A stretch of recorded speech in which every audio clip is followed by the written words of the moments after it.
Welcome. In front of me is a Realme 8i, and today I'll go over unboxing along with a quick overview of this phone. So getting straight into it, I did already unbox it, so this will be a little bit easier, especially with the setup. So, and here we get a little cover, paperwork, so no one cares about that one, we eat that to the side. Obviously we get the phone under here.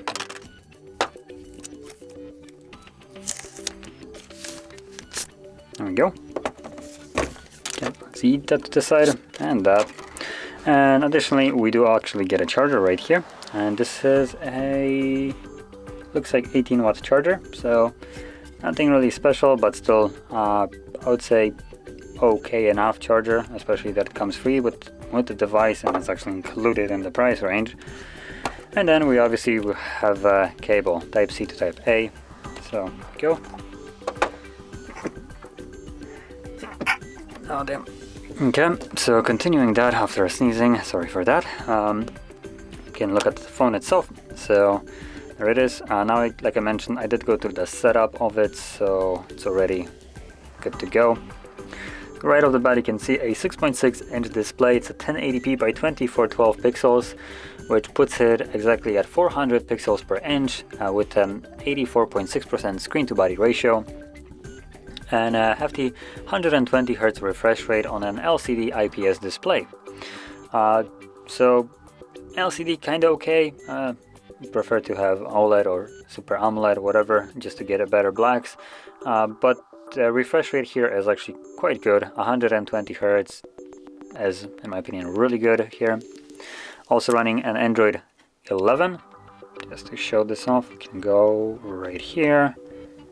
And about phone, and you can see it right here, Android 11. And as you can see, in terms of specs, we're running Helio G96. We have 4 GB of RAM, also expandable with a 3 additional gigs, which is being taken from your storage. So if you do that, you have 3 gigs less in storage, but you have actually should be 3 gigs additional. 3 gigs additional RAM on top of the 4, so that's actually quite nice. Now Oppos and Realme's do that, basically both companies, and though in some terms it's just the same company, different branding. So yeah. Now in terms of the cameras at the back, we have a triple camera setup. So we have a 50 megapixel wide, then we have 2 sticker cameras, which are absolute garbage, and I won't even mention them. Because they're just sticker. They're not there to be used, they're just there to make the phone look a little bit nicer from the back, which is the absolute most bullshit way of actually selling a phone to your customer, basically making, like, considering your customers are idiots. Me looking at this, I feel offended, and that someone is trying to sell me this pile of heaping garbage. 2 megapixel sensors are not cameras, they're your little boast of confidence in terms of marketing. Like, I utterly despise this kind of way of doing business nowadays, because this isn't the first phone, to be honest. There is just basically every company does this, and it is the most disgusting way of, I don't know, trying to upsell you on something that is just useless. You're paying for something that you have no use of just because it looks better at the back. I hate this. So yeah, moving on, outside of the 2 absolute garbage cameras, we have only 1 camera here in reality, which is a 50 megapixel.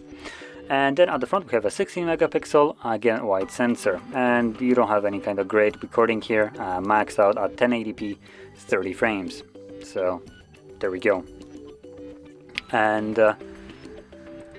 in terms of, like I mentioned before, specs, we have 4 gigs of RAM and built-in storage of, what was it, 64 here, I assume.